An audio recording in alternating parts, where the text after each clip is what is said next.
off we go. So I'd like to welcome you to the final day of APRICOT and a DDoS Realities panel discussion that our host, Barry Green, has put together. Over to you, Barry. Well, thank you very much. So let's see here. What I got to do is I got to pin myself. So we're on there. So thanks everybody for coming. We're recording this session and we're doing a little, some things that are different. I got a bunch of my panelists, which you'll hear, and we'll have a conversation going on today. So let me go ahead and share my screen real quick.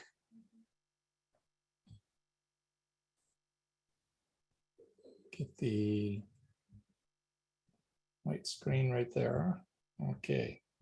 So let me go ahead, and what we're going to do is quick introduction. So we're going to do things a little bit different because we always like to try to not get stuck in one way of communicating and empowering our audience in the APRICOT community. So we always try something different. So this one is going to be a hybrid panel because we always have a challenge of trying to get like talent who aspires to be at APRICOT but just can't, you know, do the 16-hour flights to whatever location in Asia Pacific and things like that. So for this one, we're trying something out. What we did is we got several of our top DDoS specialists in different parts of the industry.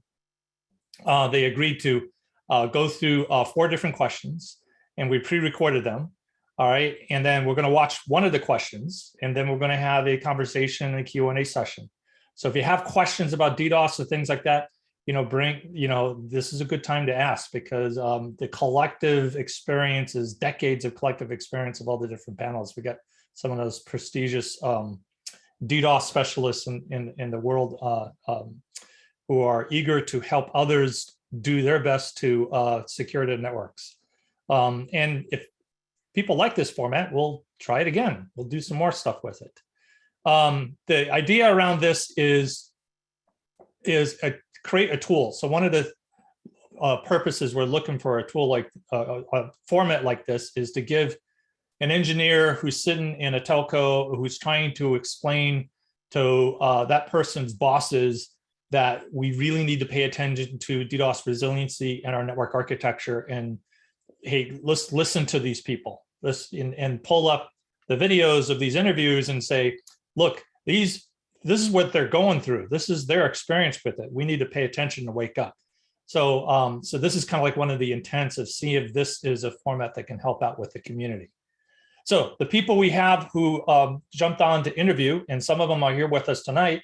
We have Richard Clayton, Roland Dobbins, Krista Heakley, Alexander Lehman, Damian Mencher, and Ivan Rachitsky, right? All of them are speaking on their personal behalf, right? So it's not really speaking on behalf of the companies. And going through with the interviews is really good because they're expressing their personal experience, which is what you want as an engineer talking to an engineer, or architect talking to architect. You're not looking for a corporate response. You're looking for like, what's this person's experience as a engineer and a peer sharing with you. So I hope you gain value as you listen to each of the questions in the videos. So again, the format was to go through and do a pre-recorded session with it.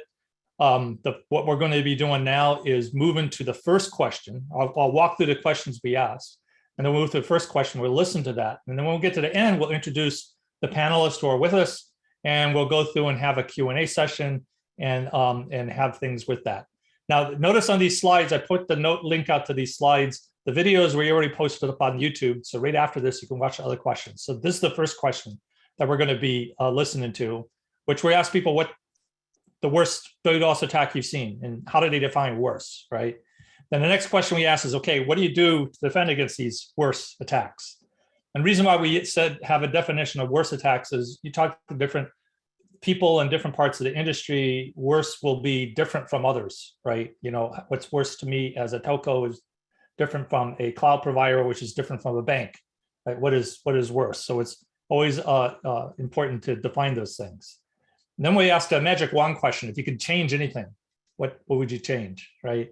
And what are the sort of things you would do that can really make a difference on the internet to reduce our DDoS risk profile out there? And then talking to different, because I talked to all the panelists and say what type of questions we should ask. And Krista brought this one up, which was indicative because I think a lot of organizations right now, because of the crisis in the world, are going through this. All of a sudden there's a crisis and people waking up and says, oh, wait a minute. I can actually make some changes in the organization to make the organization safer. And this is kind of like where we listen to each individual, what they would think. So I think Krista had a little bit of a foresight of the, I hope not, the crisis coming. The links to the videos are here. So if anybody downloads the presentation, they'll be able to see, pull down the videos with it. And these videos, we're going to iterate. We're going to, play around with some videographical skills and add little captions and things like that. Things that can help people get the points across and understand and use that to communicate to, their peers and bosses inside the organization. So without, let's go ahead and stop the share on this. And then I'm going to switch over to the first video and we'll try this out. And make sure we optimize for audio. There we go. So I define worst as most impactful. And most impactful, I kind of define as not just, did this degrade services for some end user, but, how much financial, technical, or human resources did you have to put into investigating or mitigating or, actioning this incident? So that's kind of how I define worst. Does that work for you? Yeah. So with what, I've seen, so this isn't necessarily things that I've worked on, but just, observed, because I have had a keen interest in DDoS for almost 2 decades now. Was back in 2007 watching, some of the what were called and probably were nation state attacks on Estonia, and how that disrupted, their Estonia, given that they were more technical and advanced than a lot of other countries at the time. And now as we sit here and talk, we're kind of seeing a repeat of that in Ukraine. And I mean, I found those what I would determine the worst, because that obviously impacted their society and their end users quite a bit.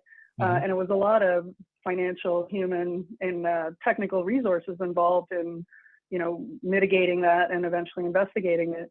And it was also worse, I would say, on a personal level, just watching, this type of attack, DDoS attacks, which in most cases are not super sophisticated, impact a country and being used almost in, well, I guess not an act of war, but in a nation state conflict.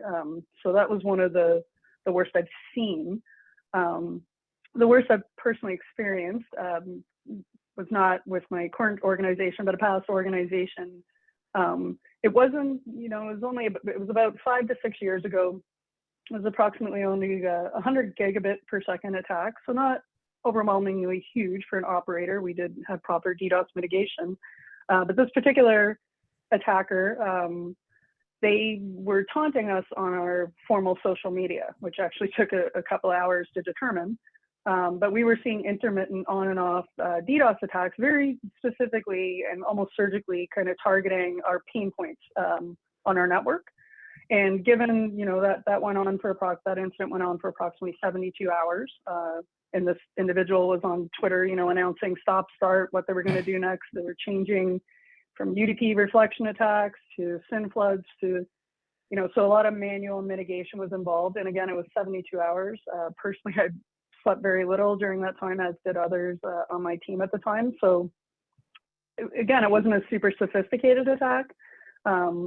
It was, we never did, we did work with law enforcement. Unfortunately, we never did catch that individual, but it was never very clear what their motivation was either. So it was, I would kind of put that in the category of worse, because it did intermittently impact our end users, but it also incurred a lot of technical and human resources mitigating the attack, and of course, financial resources when we finally found our end solution there. Yeah, so let me start by saying it's not always about the size of the attack, but rather the impact it has on the target or their customers / users, whatever they want to call them. Any attack that has sustained impact is a concern, but the most concerning are the attacks. To me, the most concerning are the ones that come from a dedicated adversary. So, think of this common industry term, APT, stands for Advanced Persistent Threat. So in the DOS context, that's similar to kids. They'll try a scattershot approach. They'll try to see what works. But if they're very persistent and maybe state sponsored, that could be sustained for months at a time rather than giving up quickly. Kids generally give up quickly. So, in terms of the worst I've seen, in one case, an APT deployed fairly novel attack methods against different parts of our infrastructure nearly every day for about 6 months. And so the attacks weren't always long, they weren't always large, they rarely had any impact, but the daily occurrence of them increased our concern that maybe they could find a weakness somewhere. And it also made it challenging to retain focus on any discovered weaknesses because the next day we'd be looking into some new thing and it's just hard to remember to follow up on anything we'd found the previous day. In the end, for us, there was no user visible harm. We did learn a huge amount from this. We deployed some architectural changes that'll make us stronger to deal with future attacks and make those less likely to succeed. I'm an academic at the University of Cambridge, and I don't get DDoS attacked. Well, at least I did once because somebody found out afterwards that I'd been attacked and I was on an attack list. But because I'm on a really fast university network, I never actually noticed. So I basically measure attacks which are going to other people, and I see the packets going to my sensors, and then they're reflected off those sensors and they go to the actual victim. So we track the victims and so forth. But because there are very large numbers of reflectors scattered around the internet, not all that many packets go past my sensors. So I couldn't really say what the biggest one I've ever seen is, because it just depends whether or not they use my sensors a lot or a little in any particular attack. Yeah, it's a good question. There's actually two aspects to it, in my opinion. There's the worst can be something that you never seen before, and that is actually for me. It's probably was I think it was back in the beginning of the 2018. It's when the memcache amplification became a thing. So, and people discovered that, and we actually seen the attacks all of a sudden that well over 200 gigabits per second, and that was so we've seen that about the same time as other sort of larger DDoS providers have seen, and it's that was interesting because before that memcache, so at the time memcache wasn't a known thing, so it's just so yeah, this like service which is effectively supposed to do your sort of internal application caching and never supposed to be on the internet, all of a sudden has this massive amplification factor and starts getting easily and widely abused. And so that's one scenario. But what's probably worse is actually from the customer perspective is targeted attacks, because I mean, yeah, these big large attacks are especially for some new undiscovered vector or newly discovered vector is they kind of interesting. They also fairly mitigatable. You can mitigate them fairly easily. The targeted attacks, however, it's the whole different story. So that's where the crew actually, well, I mean, DDoS is not a DDoS is not a rocket science. It's very simple, but all you need to do is really understand the basics of the network planning and how the network protocols work, and then if you do a bit of a homework, then you can actually plan the attack. You can find the victim.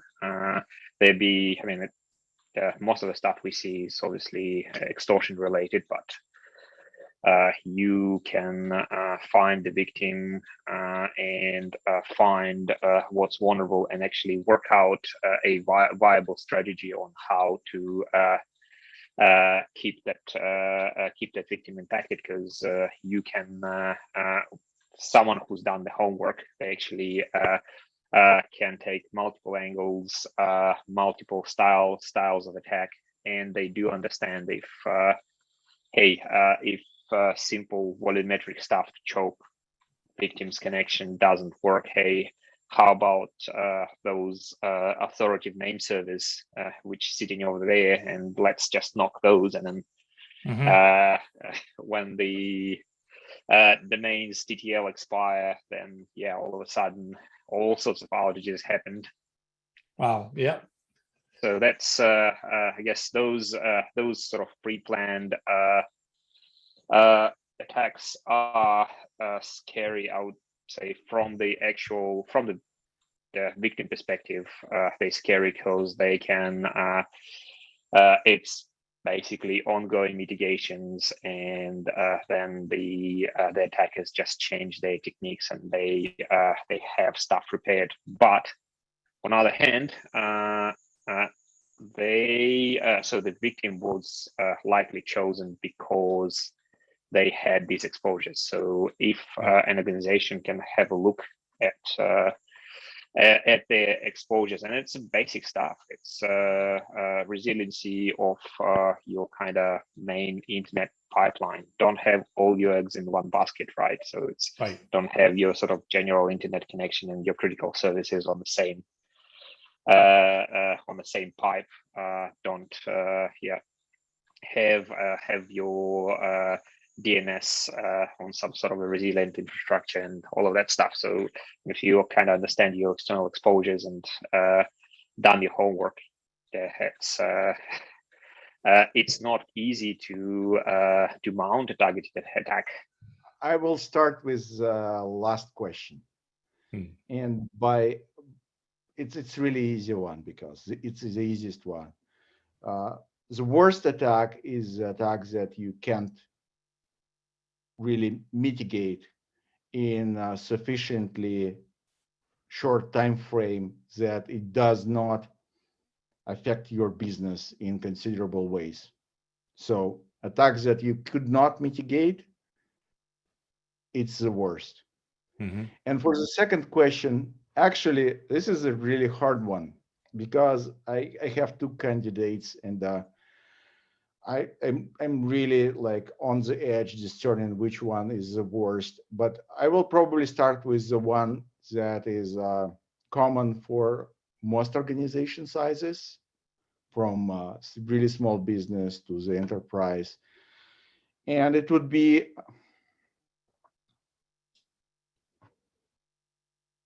a case where all your metrics are green and you don't notice anything wrong or special, yet all your business metrics are down to the ground.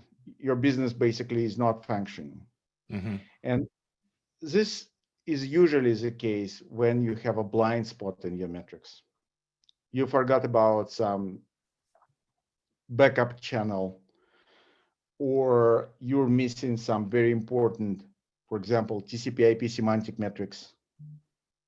And attack vector is basically going on in your blind spot, and you could not mitigate what you don't see, since what you don't see you can't understand. That's why thing we don't know what's going on. And the second thing is usual for large corporations with hundreds of teams working on thousands of network services, using tens of thousands of network protocols and things like that. And all your metrics are red, and you really see the attack going in your enterprise network. And it's definitely code red, but when you try to consider, so we've been attacked, we've been hit by Richter 9 earthquake. Now what? You usually have no idea what applications are in your network, how they scale by their critical level. What is critical for your business, what is less critical, what is nice to have, and what protocols they are using. TCP, UDP, is there any authenticity management implemented in these protocols? Do these applications, can these applications degrade gracefully or not? You just have no answers. Right. And it's because your organization is so huge and so federated. But it's not an excuse, because you have to have a good account of what applications are your business is and how critical they are. And for every single team that working on this application, you have to have someone responsible for developing recovery plan. Otherwise, it's a lost cause right from the beginning. You could not defend what you have no idea what it consists of. Which, SQL Slammer was not, which happened in 2003, January 2003. It was an intentional DDoS attack, but it was a very severe internet-wide traffic excursion that was caused by an extremely prolific worm. And it had a huge impact on network operators, both ISPs and ASPs and so forth, as well as enterprise networks. And that was a really seminal event. It was a real wake-up call to a lot of folks in the operational community that we really had to make sure that we were engineering based on packet dynamics and throughput and understanding the capacity of our routers and our switches and so forth and how they are going to behave under sustained high traffic loads. And so I think that was a really seminal event that a lot of folks learned a lot from. I was very fortunate. The network that I was working on, we had designed it and implemented it with principles so that we were not actually negatively affected by Slammer. And we also had very good visibility so that we were actually able to understand what was taking place. And then because we had the visibility into what was taking place, we knew what additional steps to take in order to make sure that we weren't affected ultimately Slammer, and we didn't make any missteps, which you can often make if you don't have visibility. So that was a seminal event, and a lot of people don't even remember Slammer. But that was a huge deal. In terms of intentional DDoS attacks, I think that when Mirai made its debut in 2016, that was a wake-up call for a lot of folks. Now, we had seen IoT botnets for many years prior to that.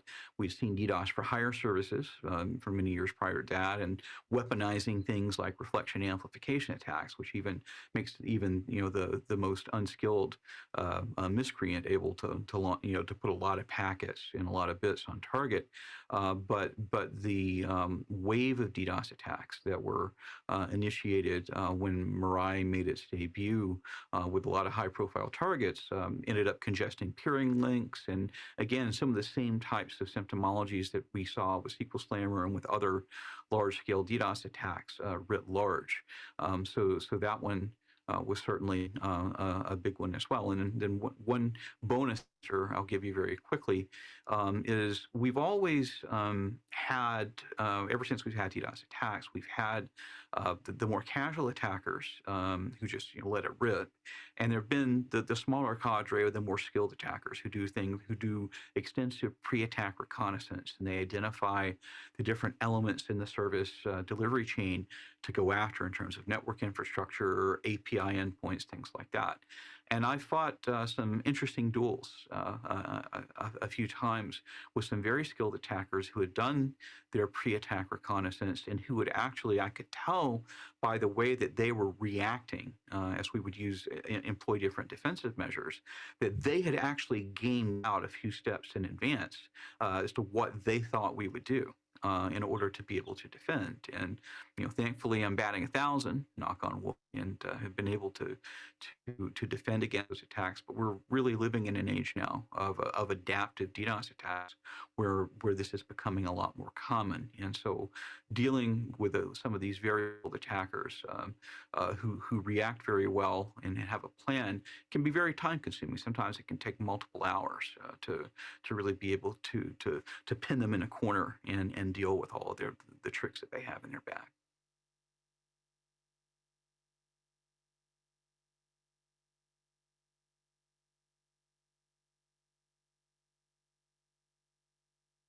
So that was our first question. And so just a reminder for everybody who is coming on board new, what we're doing right now is we did one video of the question. There's a lot of meaty material.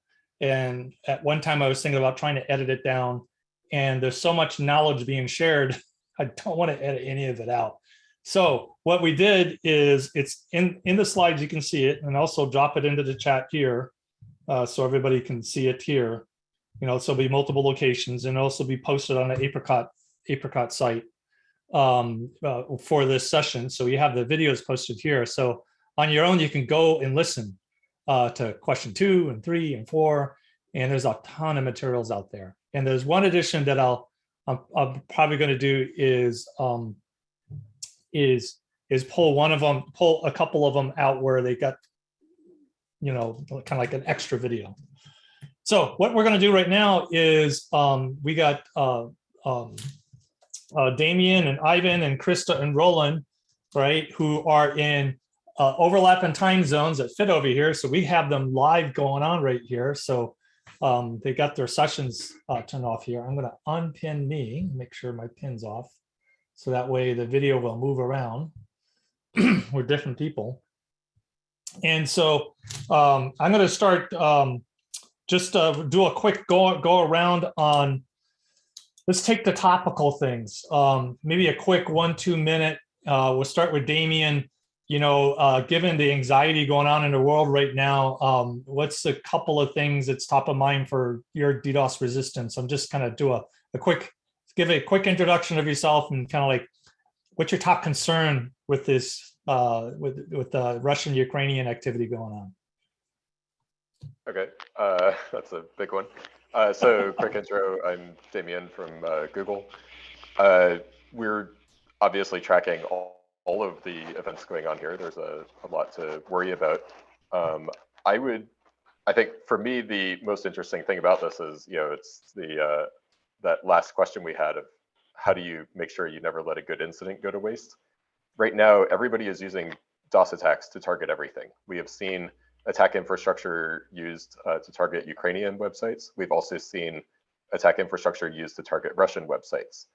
The amusing thing is it's the same infrastructure targeting both sides, right?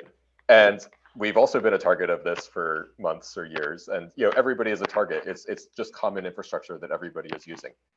Now, it's been hard to convince ISPs and whoever to take action, right? We could shut this down if transit providers would take action. In fact, this particular infrastructure, we've been asking action to be taken on for months, and they've ignored us. But now that this is being used as part of a war, now we can go to law enforcement or whoever and say, hey, were you aware that your infrastructure was being used to target this political adversary or whatever? And suddenly there's a lot more interest. So this is a really nice example of never letting a good incident go to waste. So what's interesting on Damien is, as everybody listens to the other sessions, one of the common themes that came up was exactly what you talked about there, that collective action, the collaboration. I'll put the plug in since we're at APRICOT. Events like this where we get to meet each other and work with each other. And then when somebody asks, like if Damien calls you up and says, hey, can you take action and take down these reflectors? Those things go a long way. They make a big impact. So Ivan, you're up. Quick introduction and what's your big top of the worries today? Hello, so I'm Ivan Rutsky. I'm a security manager at Vocus New Zealand. So we kind of the far end of the world from that perspective. But yeah, I mean, with Ukraine and from our perspective, I guess it's more of the any sort of collateral damage that for any of the attacks, larger attacks, and so we don't really expect to see anything targeted. But also, and what's going on there is pretty horrible. I've got relatives in Ukraine currently, sort of either sort of sitting completely isolated or hiding in bomb shelters, and it's it's really, really bad.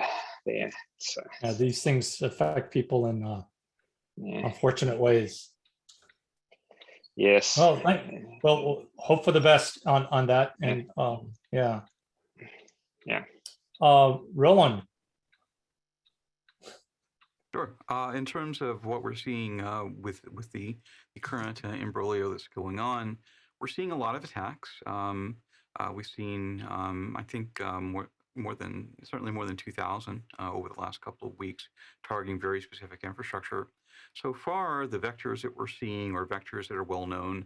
A lot of reflection amplification, a lot of direct path attacks that are SYN flooding, and RST flooding, and null flooding, and ACK flooding, and that sort of thing. Also, a lot of both small and large packet direct path UDP flooding as well. Sometimes to interesting ports that look like defaults, like going to port 7777.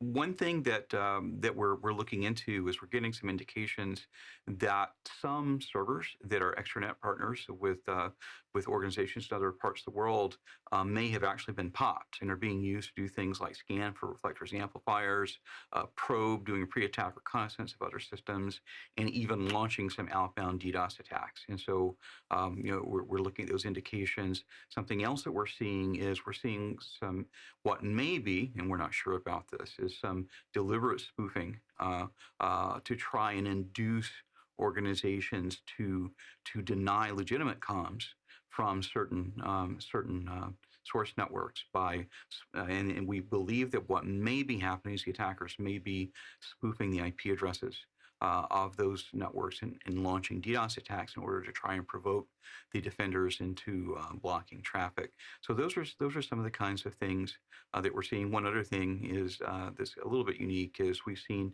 what look like attempts to either take down RTMP ingesters, which RTMP is used for internet live streaming, but the attackers are attacking UDP port 1935 instead of TCP port 1935, or the alternative hypothesis is that the attackers know this and they're counting on the defenders not having a good network access control policy, and so they're trying to smuggle UDP DDoS attack traffic past ACLs and defenses that maybe aren't as tightly configured as they should be. So those are the kinds of things that we're observing right now. Oh, good, thank you. And Krista. Hi, I'm Krista Hickey. I'm with TELUS. We're an ISP, and we also have a lot of other parts of business like TELUS Agriculture, et cetera. So, I mean, I'll echo what the other panelists have said, and maybe just reinforce Damien's point that, some of these attacks, specifically the UDP amplification attacks, are facilitated by spoof traffic. And given that there is a lot of concern about these attacks, I would encourage any and all operators or anybody that's in the business of moving packets around to please review your spoofing filters and maybe your customers' traffic, and assist in this kind of global effort to cut down on spoof traffic if at all possible. Otherwise, Roland probably has a much better visibility of the global ecosystem that's going on right now than I do. So I'll just give some observations from my perspective. So again, primarily we are a service provider, so we have a lot of customers, and right now all those customers are, in some cases, rightly so, very, very nervous and paranoid. And what I'm seeing right now is a lot of that paranoia turning into panic a little bit, and perhaps people kind of rushing to conclusions, maybe not clearly looking at their baselines and, you know, looking, if you're going to look for some traffic that seems indicative of, you know, related to this conflict, you're probably going to find it right now, but that does not mean that you are specifically being attacked. That said, you know, this conflict is not over. And just because we haven't seen some events here, at least in Canada and potentially North America, DDoS-wise, we're still being quite vigilant with it. So those are kind of my observations right now. I think it's a kind of wait and see thing, and it is good to be paranoid and be vigilant, but I would caution everybody to avoid rushing to conclusions, because we will need our energy if an event happens, and we don't want to waste time chasing red herrings. Okay, so I was looking to see if anybody brings up questions, and if people will bring up questions, you know, just pop them in the chat. But I've set this up to be a Q&A and a conversation. I'm really, really, really thankful for all four of you to come on board tonight during the session. So now let's have a little thought exercise. So imagine us, instead of being on Zoom, we're sitting around in a bar or a table or something like that. And so, Krista, we'll start with you since you're the last one. And we got to be mindful. We don't want to get, like, you know, NDA stuff and things like that. So ask a question to the rest of your fellow panelists, and we'll go around. So what question would you like to hear from Roland and Ivan and Damien, or even me? I can speak up too. You know, of saying, like, okay, what do you guys, you know, pose a question to us. We'll go around, and then the rest of you, same thing. We're going to go around the table, just like we're at you know, after the conference session. You're gonna put me on the spot, eh? I don't think it's a really controversial question, but maybe a question that might get asked at a bar.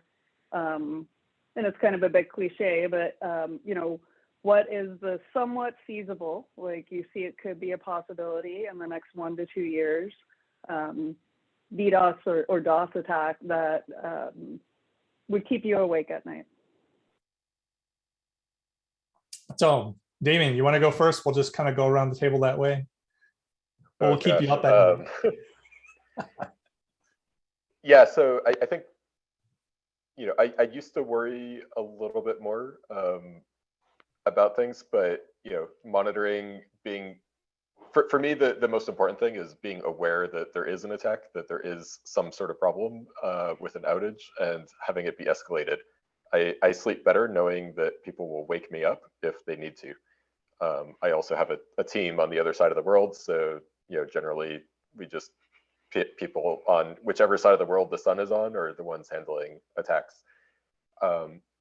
In terms of what I would worry about is, you know, I guess probably, you know, as we get more power sort of given out to people, like, you know, we're now giving people gigabit fiber to the home, and, you know, I just sort of think about all these compromised IoT machines at people's homes that, you know, now can build up into larger attacks. I also worry about, you know, the power of clouds, right? If somebody can give a stolen credit card to a cloud provider and have infinite resources, then that's pretty scary. You know, so there's a lot of different ways that people could gain access to significant resources. Most of them are sort of slowly growing, and we have time to learn and adapt. But, you know, the things I worry about are where somebody comes up with something, either a new way of getting access to a very large number of machines, or just a new attack method. One thing I'll close with on this is that just because you have access to a huge number of machines, like gaining access to a botnet, if somebody finds a new exploit, they sort of corner the market on that, but that's only lasts for a short period of time. So we saw this with the Mirai botnet, where at one point, you know, one group of kids had access to all of the vulnerable machines. But then once they published the source code for Mirai, now there are 20 different groups of kids who are all competing over that, and they each get a 5% share, and suddenly the attacks are very small. So I think many times attacks are, these new methods are very briefly scary, and then they stop being a huge threat as time goes on. And so that was one example we saw that with the memcached reflection amplification stuff as well. Anyway, I'll end here and let somebody else speak up. Oh, thanks. Ivan.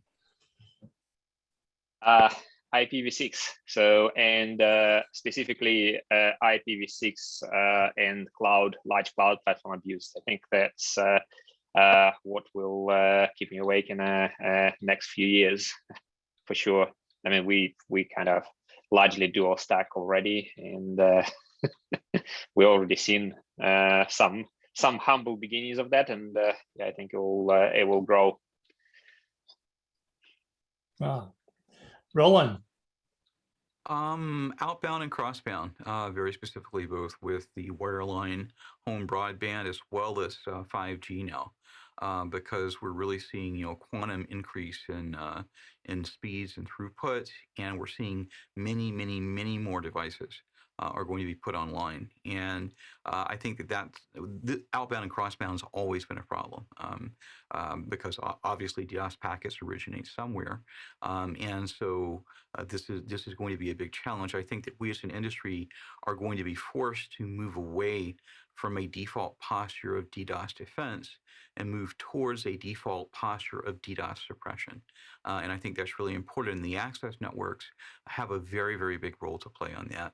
And with regards to the high capacity servers, being enlisted in DDoS attacks, we've recently seen direct path attacks that are 2.5 terabits per second and larger being launched, not using reflection amplification vectors, but directly. And these are from Intel for Mirai enslaved machines that have been subsumed into botnets and are being used to launch these attacks. This sort of thing is definitely going to continue, and so this is a problem, of course, for the targets. It's a problem for all the intermediate networks that are carrying the attack traffic, and it's a huge collateral impact issue for the networks where these high capacity sources reside. Oh, thanks. And we got a comment coming in, Rob Thomas, when he heard about Damien talking about a gigabit attack hitting a home. And then Roland, you talked about suppression. And last week we had the APRICOT tutorials. So we got the DDoS resiliency, kind of like the start of rebuilding the entire program for the workshop. But one of the things that we pointed out that we saw with spoofer data is that ingress and egress packet filtering, which used to be very strong, 15 years ago in the service providers, has the law of entropy has kicked in, and the spoofer data is showing that those things have disintegrated. So something simple like Rob pointed out about DNS filtering and SMTP filtering. Canada, I think Canada was the first place who did let's do some of this proactive port filtering, right? And it seems like that is one of the things to pay attention to. Like you're hearing this as a key theme from all the speakers and all the talks with it, is that security hygiene is an important theme that everybody keeps on bringing up, in different phraseology in different ways, but that's security hygiene. And every network has a way to do the part. Roland, your turn to ask question. Then we'll go to Krista and Damien. We'll rotate around the table, pass the baton. What question would you like to ask everybody? Sure. So I have a question. One of the things, and I alluded to this in my pre-recorded segment, is that we're seeing attackers who are doing a lot more pre-attack reconnaissance, and they're also paying attention to the efficacy of the attacks. And when they see a defender, institute one set of countermeasures or defensive measures, then they'll switch tactics, and sometimes they seem to have a playbook. Has anyone yet come up against what they believe to be an automated system that is using machine learning technologies, that has some sort of rules-based expert system? Has anyone had the feeling that they've been fighting a machine? I haven't run into that yet, but it's something that's very concerning to me. That was my scary thing. So Krista, what do you, have you seen that or felt that? No. So if it is happening, it's not very effective. So no. Damien, how about your experience with it? Yeah, I don't think I've ever seen anything that appeared completely automated. There was always a human on the other side, and sometimes I even interacted with that human. You can pass sort of subtle messages back and forth, or spy on what they're doing. Sometimes, certainly things can seem somewhat mechanical in that, they're just modifying it in a, sort of predictable way. But nothing completely automated yet. I think that's something to look forward to in the future. We'll probably get there. I also worry a lot about automated defenses. A lot of companies, including mine, are sort of looking at how do we do artificial intelligence and have it automatically detect the signature of an attack. And once you do that, you're starting that arms race of the attackers then start using artificial intelligence to try to figure out how to blend in better. So I think we have very interesting times ahead. Oh yeah, Ivan. No. I mean, there's all the cases. It's usually human on the other end, and I mean, you can in some cases you can kind of pick up where they're from and their working hours and whatnot, but there's always a human. Well, I've been. What's interesting is I've had conversations like this with this, and I think you and I remember when there was a threat actor or actors pay attention to New Zealand. Yeah. And it was like as we're looking at the different attack types, because they're rotating different attack types, and it was like they picked up the old DDoS security workshop, and they went page 1, page 2, page 3, yep. Right? And I think that's the worry with if you can quantify and say here's A, B, C, or like, as Damien mentioned, right? There's predictable patterns. I think that's where that Roland's question comes out. So Ivan, your turn. Ask the group a question. Ooh. So if you have like one advice to the actual end victims of these attacks, what that advice would be? Okay, there you go, Roland. Preparation. You absolutely have to be prepared. Most DDoS attacks succeed due to the unpreparedness of the defenders, and you have to take this into account in your business continuity model, disaster planning model, whatever you want to call it.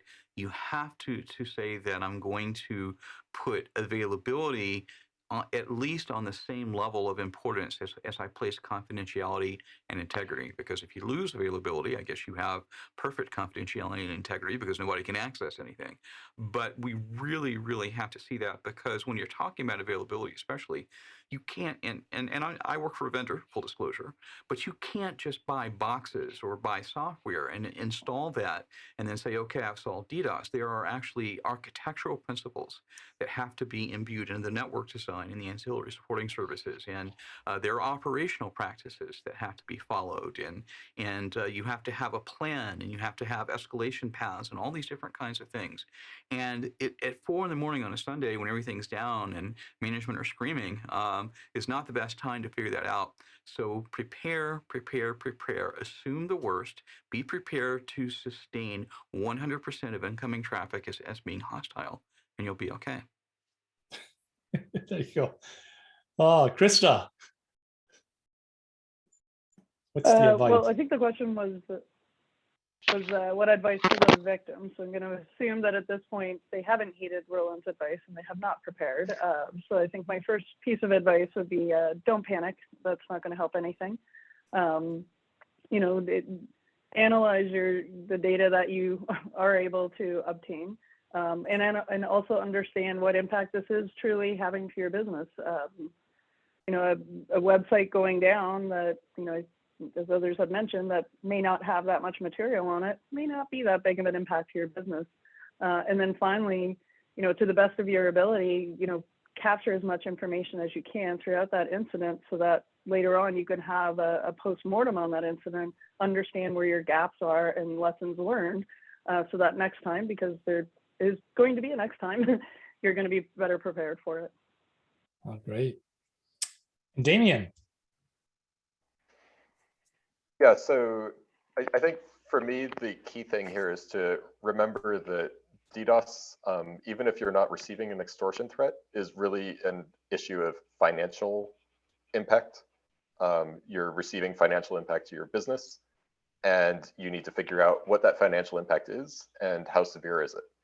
So, in some cases, maybe you want to pay for a DOS mitigation provider. In other cases, you might say, this attack doesn't actually matter that much. We'd rather not pay for a DOS mitigation provider. We can afford the downtime. Another thing that you can think about is, what is the critical part? What is the actual impact to your business from this? So, I often like to think of it as, solving DDoS is really easy because you're starting with everything is down. Any improvement you can make to even be partially up is a big win. So, you can sacrifice various parts of your site. So a common attack is to recognize, if you have a blog that allows comments, then any comment on that blog probably requires a database update, and anybody viewing those comments now has to read that database to get the list of comments on that blog. All you have to do is disable comments. The blog is still active, everyone can still read it. They probably won't even notice that comments are disabled, but you have removed that attack vector, you've mitigated the damage to basically nothing, and you've gotten yourself back up. So that's one example of something that you can do. There are many other examples where you sacrifice some subset of users maybe, or maybe you give them a CAPTCHA. It's not a great user experience, but your site is up. The users who want to get there can still get there. So that it's all about damage mitigation. That's a good one. This is really great. And Damien, you're last up. You get to ask everybody a question. What would you like to get from them? What their opinion is? So I'm curious how everyone thinks we could make progress on educating the owners of compromised devices, especially when they don't even realize that their refrigerator is connected to the internet. Oh, Ivan, how do you do it down under? Without owners of these devices knowing.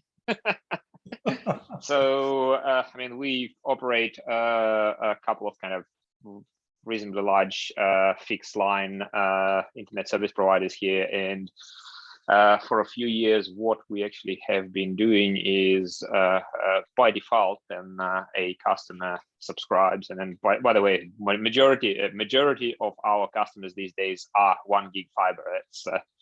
So when customer does subscribe, we actually apply a BNG filter by default. So that blocks the common ports that the customer gets dynamically allocated IP, and actually they get one IPv4 and a bunch of IPv6.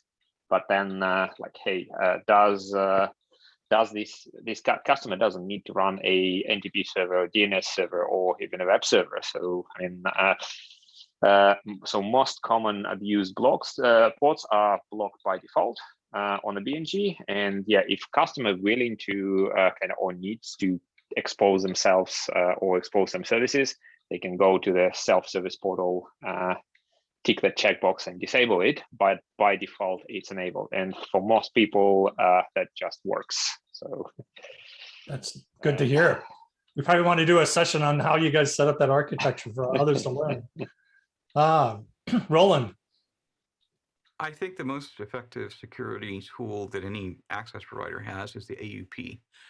And so the kind of things that Ivan was talking about, they need to be written in the AUP and users accept them. And then you use technology like a default, outbound network access control policy, things like a quarantine system to grab the attention of users when they have devices that have unknowingly to them been compromised and are used to launch outbound and crossbound attacks. You have to be able to quarantine them in such a way that you don't disrupt emergency communications, but that you also can grab their attention and get the attention of a human being to contact the help desk. And you also have to be staffed well enough to deal with incoming calls and so forth, especially if you end up with a particular very popular type of device that ends up being compromised en masse. But the AUP and then all the technological enforcement of that and the ability to tell people when they're having when they're being part of the problem and help them get out of being part of the problem. Nice. Krista. I have a lot of thoughts on this, but I'll keep it short for now. So I spent a long time doing that type of work and thinking about it. So I totally agree with the previous comments. But on the topic of notification itself, there are things, as Roland just kind of mentioned, like walled gardens are kind of quarantined, where you kind of force them to look at a page that might tell them something or to call somebody. But even simpler, I think at this point, and I think I mentioned it in one of my responses to your other questions, Barry, is that in many countries, I know at least here in Canada, we have copyright legislation. And the nature of that copyright legislation is that rights holders will submit a report, which is basically an IP and a timestamp. And then, or ISPs like myself, we are legally obligated to, or legislatively obligated to do lookups on that and then forward on a notification. So we're not sending any information back to the rights holder about our customer. We're just simply obligated to forward that notification on. And in that notification, it just says, hey, you're a violation of copyright. Go visit this government page about it, or respond to the rights holder. That's your choice. We're kind of the mailman in this scenario. So I think first and foremost, for at least countries where this is legislated to some extent, we can just reuse it's the same IP lookup. It's the same kind of mechanisms to forward on these notifications. So I think that could be a relatively kind of quick and dirty win to get those notifications out there. Now, of course, the next problem that service providers have is that it does cost money to take those calls. And as someone who did that work for a very long time, you'll get everything from people saying, kind of getting very, very concerned and, maybe too much concerned and taking up a lot of time, to the other side where people are like, yeah, I'm aware of that and I don't care, which is where a strong AUP really needs to come in. And there are times that maybe, that customer is not appropriate for your network. So I think, there are mechanisms in place that we can kind of slightly tweak, because if a lot of service providers out there already had to implement systems and they're spending resources to forward on copyright notifications, why can't we reuse those systems for security notifications? But again, the second part is that kind of, I'll just call it hand-holding of those end users, because they will need some guidance. And in some cases, that's going to be pointing them to a vendor who will maybe help them turn on auto updates on their internet refrigerator, or potentially this could be a rolled up public service like governments could play, is that instead of all these individual ISPs coming up with, here's the remediation steps for your internet refrigerator, maybe government sources could, be a reliable source of information that all of us service providers could point to, because again, it's reliable for the user because they know that that's their local government. And number two, that takes away the burden of all these different service providers kind of reinventing the wheel and kind of maybe in some cases giving conflicting information. So that's my answer to that question. Great, thank you. Thanks everyone. We're at the top of the hour for this session. I really want to thank everybody's participation here. One of the things that those of you who have not seen or heard conversations like this from this level of experience, this is the reason why I did the roundtable, everybody ask questions. This is what happens when we all get on a phone call with each other and we're talking through a DDoS problem. Chris's nodding her head says, yep, this is how we talk to each other, trying to figure out how to do it. And APRICOT is a forum that where we're trying to bring people into these communities. We're working together cross-organizationally, internationally to, have a safer network and keep the packets flowing and keep our customers happy. So thank you everybody for your time. I think, Philip, we can end the video and you can do your thank yous. All right, thank you very much for that, Barry. That was a superb panel discussion. It's one I've been looking forward to actually the whole week, even after your tutorials last week. So I was really looking forward to this one, and you have delivered. That's just been great. So thank you to Roland, Damien, Krista, and Ivan for joining us live. And also thank you to Richard and Alexander, who contributed to your videos as well, Barry. So that was great. So thank you all very much for this.